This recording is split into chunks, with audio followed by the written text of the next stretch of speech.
So Brendan, we're now a little more than a week out as we speak from the debut of the new season. You're coming back after a longer layout than you would have hoped, of course. But there's some new blood in this season, with the purchase of Bellator coming in. You've got a lot of new talent in your opponent came over from Bellator, Pedro Carvalho.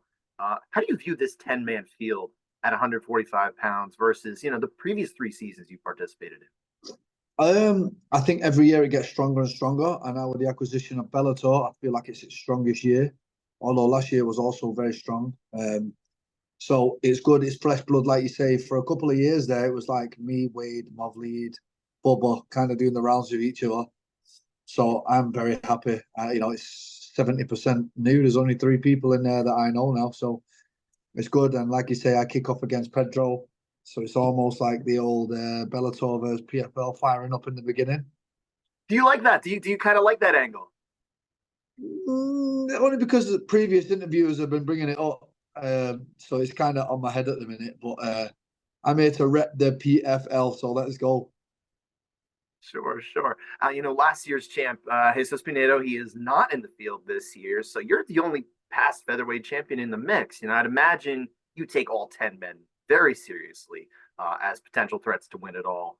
But is there someone you kind of look at as maybe the guy you expect could be on the other side of you in the finals, maybe a favorite or even a dark horse? I don't want to think about the finals right now. I think that was my mistake last year, looking over people, looking past people and just counting the money. This year, all I can see is Pedro on the April the 19th, and I will not be making that mistake over this year. He's a very serious threat. I've trained diligently, and I'm excited to put on a show.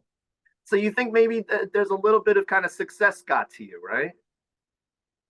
I was flying. I was beating everyone. I was like, I'm unbeatable. And I've never been knocked out in training in over 50 fights. So I had to really go back to the drawing board on that one. Got myself to Thailand on Christmas Day, trained my ass off. And now we are in April. So that shows how long I've been in this process and in this mindset. Yeah, and you mentioned, of course, the knockout. I mean, it's like you said, the very first experience you've had like this. This is a weird question, maybe, but a lot of people have not been knocked out. What was that like?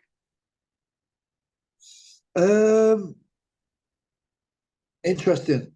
I didn't even know where I was for about 15 minutes. I was like, what just happened? Didn't really know. Strange feeling, but now I can finally say I've actually seen it all in MMA. I've knocked 15 people out. I've been knocked out. I've lost decisions that I should have won. I've won decisions. I've lost splits. I've done it all. I've been a champion. I've lost the belt. There's not much in this game that I haven't seen over the last 18 years. So I'll tell you that. How does having gone through a knockout, how does that kind of change the way maybe you approach striking? Because it could either make you be like, oh, that's all it was, or it could be like, oh, I didn't really like that. I don't want to do that again. How does that kind of change you as a fighter? Yeah, good question. I think the best way to describe it is, I've been reading up on stuff like this and fighters in the past, and then you look at guys like Michael Bisping, you come from the Dan Henderson knockout, the worst knockout ever to win the belt. So people do come back from it and come back from it very, very well. That's why I've taken my time. It's been 10 months since my last fight. I was fighting every 6 to 8 weeks, So for me, I took my time. I let my brain heal. I let my body heal. And now I'm fully here, fully back, fully ready to win another belt. And you mentioned, of course, how tough last year's field was too. But my understanding is that your weight class last year was the first time in the PFL where 6 points was not enough to get into the playoffs. That's a high bar that usually people can clear, but not just you, but Chris Wade couldn't get in with 6 points either. You had 5, but what does that say about last year's field at featherweight? Very, very good point. So first of all, when I took out Marlon in the first fight, it was a second round stoppage. And then big lesson learned here from me, because I felt like I could have got him out of there in the first. And if I would have, who knows how things would have changed, So I won't be, I'll be going for the quickest way possible to get this over with. because I've been here long enough now. I know it takes a good amount of points, and yet again, complacency. I thought 5 points has always been enough, always. So, and it wasn't. So now it's literally been flipped on its head. It's good that you brought that up because I was thinking the same.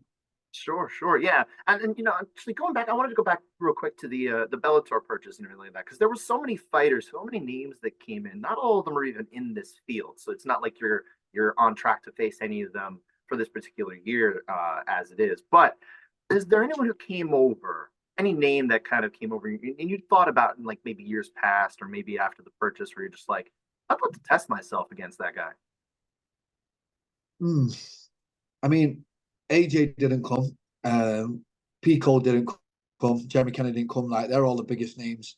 But then you've got guys like Borix, Dangerous, Timur, Krajiev, however you spell it, Dangerous. Very dangerous field this year. Not many losses between us all. So it's going to be very difficult. But I said it and I'll say it again. Let's see where all these guys are in September come semis day when it starts getting hard, the weight cuts get harder, you bump some bruises, and then you've got to still fight. It's a marathon, not a sprint, and it's very difficult, this thing, and everyone's going to find out what I'm talking about. Sure, sure. And your opponent again, Carvalho, uh, going back to him, give me your assessment of him as an opponent. You've had some time to really spend and ruminate on the name. Pedro is a well-experienced vet. He's only ever lost to elite competition like myself. He only lost to Pico and Pitbull and all the best guys. So, like myself, I only lost to Mov Lead and I lost to Pinedo, and I did 3 seasons, won one, and lost to the two champions. So both our resumes speak for themselves. He comes from a great coach, John Kavanagh, who I know very well. So I know he's going to come with a solid game plan, but I'm ready. I'm ready for whatever. Sure, sure. And maybe you're a little jealous here because he's had the opportunity to fight in Dublin 4 of his last 5 times. You haven't gotten to fight out in any of Europe anywhere, except for that one fight in England the last like 5 years. They're a little jealousy. Maybe you kind of wish you could have some more opportunities closer to home. I had no idea that that was the case, but I actually like coming to America. Like, I just landed here late yesterday, so I get here nice and early. I'm already on the time zone. I like to stabilize my weight. And I like being away from all distractions out here. I really do. I enjoy being away from England for stuff like this. I really do. Okay. Again, you kind of entered into the 2023 season after being a champion. You had a big target on your back, I would say. Was there anything else that kind of made it difficult to kind of repeat as champion last year, other than just kind of, like you said, kind of counting your money maybe a Yeah, it was difficult because, the season ends the 25th of November, right? So once it's over, yeah, you have 1 month, December, and January, you're back training for April, right? So essentially, you have 1 month off a year, right? So I'm fighting for 11 months and I'm having 1 month to myself. It just wasn't enough. There was things I wanted to do. There was stuff I wanted to take care of. I bought a property and medical things I needed to take care of, and health issues and things like that. Just fighting non-stop. You don't really get a chance to deal with stuff. So I had 10 months to myself, traveled the world, did everything I wanted to do, and now I'm back hungry like I never even had a belt. right, you had 9 fights really less than 3 years. When you really break it down, it's 3 years, but it's less than that, right? You know, you'll get 4 more in this year if things go your way. But I've heard you suggest in the past, maybe you're made for tournaments. Maybe your body can just get through it. That you weathered these injuries and that kind of thing. You've had the time, like you said, to recover, but at 34 now, many fighters age starts to creep in a little bit. You don't feel like you did at 27, I would imagine. So how do you feel physically at this point in your career, 14 years in? Well, no. I'm actually 9-2 in the PFL, so that means 11. And then I had a boxing match, and then I made weight for the final because in case somebody pulled out. So there's an extra 3. So that just shows how insanely active I've been. You think, right? You get a UFC title, you parade around for 6 months with it, and then you have another fight when you're ready. This is like you win the belt and you're back in. It's just like a conveyor belt, go, go, go, go, go. which is good. You're constantly getting paid, you're staying active, but it's also difficult and it's very hard. And I feel like, yes, I'm aging, but I'm still getting the same numbers on the track. I'm still at 30 beats a minute heart rate. I'm still sparring all the young ones and doing great. So that's kind of how I judge it, not off a number. And I mean, the numbers are still speaking for themselves. So until they start dropping and I start losing all my sparring, then I'm still here and I'm in it. Do you still like the season grind though? Because this is what is it, your fourth season now? Because you did, like you said, you had a couple fights in PFL before you were in the season format, but this will be your fourth season now. Uh, is it wearing a little bit? Just the idea of these seasons. Would you like to maybe at some point, maybe not, obviously not this year, but in the future, in the near future, get down to a point where you are fighting like those 2 times a year? Well, this is all that was put on the table, and I grabbed it with both hands. I grabbed it with both hands, and it's like I heard an old saying, like, try and find the hardest thing you can physically do in your life and go after that, because anything easy, you won't be motivated. So I think this is the hardest thing mentally and physically I could do right now in my life. It's 11 months of grinding, and it's like I know how hard it is. I know how mentally tough it is, but every year I got better and I got better to deal with it. And I know how to deal with the weight cuts better.